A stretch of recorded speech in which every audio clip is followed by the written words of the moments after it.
Be, be, Yes po ate. nagpadala daw ng pera yung anak ko sa'yo, sabi niya. Nagpadala yung anak niya? Pinadala yung reference number? Nag-chat daw siya sa'yo, sabi niya sa akin kasi wala siyang Nag-chat pinadalang na sa reference akin? number eh. Check mo na lang sa'yo. Wait lang, hindi pa ako nagbukas ng ano. Baka natabunan. Wait lang. Check ko lang yung messenger ko, te, kung nag-message na sa akin yung anak mo. Magkano daw yung ipapadala, te? Sabi niya sa akin, 10,000 daw yung ipapadala 10,000? niya. Oh, nagsahod na ata siya.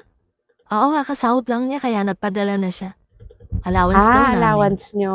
Tsaka pambayad na rin ng mga utang namin. Oh, maganda. Pambayad ng utang. Sige po, check ko lang. Ito. Okay. Te, nag-send siya ng 10,000. Kanina pa pala to eh. Oo, sabi nga niya kanina pa daw niya yan sinend I-record ko eh. lang po. Bali, yung charge nun, te, is 200 pesos, ha? Sige, ikatas mo na lang dun sa 10K. Opo, ikakaltas ko na lang, te. Record ko lang po.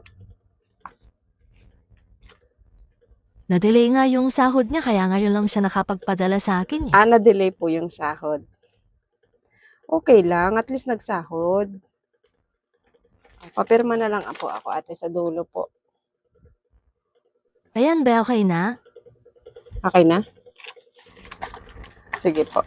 Saglit lang, Buti te. na lang nakapagpadala na siya, may pambayad na ako ng utang Pambayad eh. ng utang.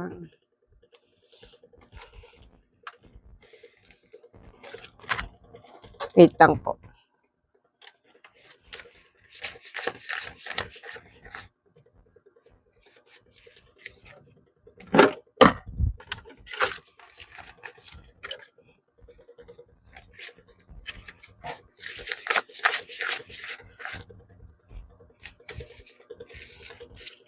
Ate,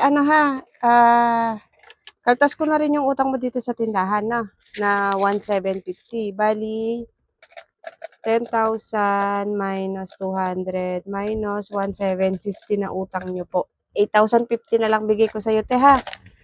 Ay, bakit mo naman kinaltas agad yung utang ko dito?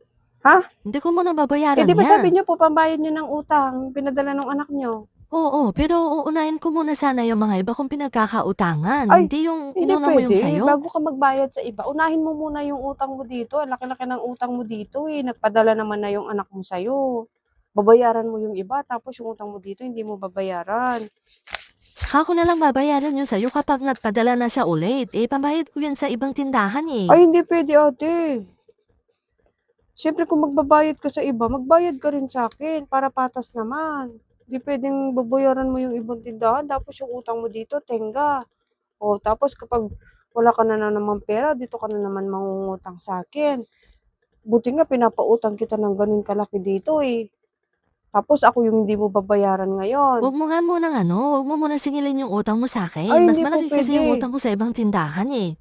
Saka na yung sayo. Kakaltas ko po sa ayaw at gusto nyo. Paano niyan? Pag hindi ako nakapagbayad sa ibang tindahan kinaltas Wala mo po agad akong yung pakialam. Kung hindi kayo makapagbayad sa ibang tindahan, ang importante po ay nakapagbayad po kayo sa akin.